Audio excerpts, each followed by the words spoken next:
গুলি চলে আর যদি আমার লোকের উপর হত্যা করা হয়, তোমাদের পর কাছে আমার অনুরোধ রইল, প্রত্যেক ঘরে ঘরে দুর্গ গড়ে তোলো।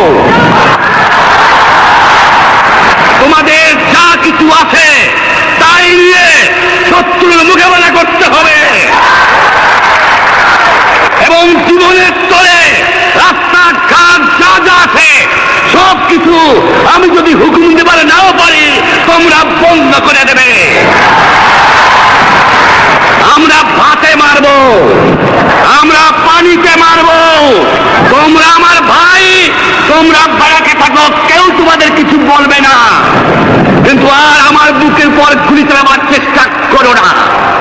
7 কোটি মানুষকে চাপা রাখতে পারবো না।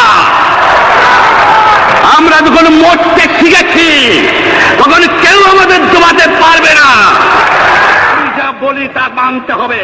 যে পর্যন্ত আমার এই দেশের মুক্তি না হবে খাজনা ট্যাক্স বন্ধ করে দেওয়া হলো, কেউ দেবে না। শোনেন, মনে রাখবেন, শত্রু বাহিনী ঢুকেছে, নিজেদের মধ্যে আত্মকলহ সৃষ্টি করবে, লুটতরাজ করবে। এই বাংলায় হিন্দু মুসলমান বাঙালি নন বাঙালি যারা আছে তারা আমাদের ভাই, তাদের রক্ষার দায়িত্ব আপনাদের উপরে, আমাদের জন্য বদনাম না হয়। মনে রাখবেন, রেডিও টেলিভিশনের কর্মচারীরা যদি রেডিওতে আমাদের কথা না শোনে তাহলে কোন বাঙালি রেডিও স্টেশনে যাবেন না। যদি টেলিভিশন আমাদের নিউজ না দেয় কোন বাঙালি টেলিভিশনে যাবেন না। 2 ঘন্টা ব্যাংক খোলা থাকবে যাতে মানুষ তাদের মায়নাপত্র নেবার পারে, কিন্তু পূর্ব বাংলার থেকে পশ্চিম পাকিস্তানে 1 পয়সাও চালান হতে পারবে না।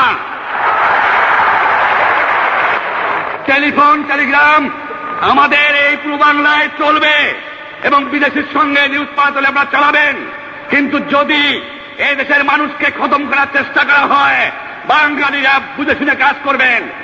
প্রত্যেক গ্রামে প্রত্যেক মহল্লায় আওয়ামী লীগের নেতৃত্বে সংগ্রাম পরিষদ গড়ে তোলো এবং তোমাদের যা কিছু আছে তাই নিয়ে প্রস্তুত থাকো। মনে রাখবা, রক্ত যখন দিয়েছি রক্ত আরো দেব, এই দেশের মানুষকে মুক্ত করে ছাড়বো ইনশাআল্লাহ। এবারে সংগ্রাম আমাদের মুক্তির সংগ্রাম, এবারে সংগ্রাম স্বাধীনতার সংগ্রাম।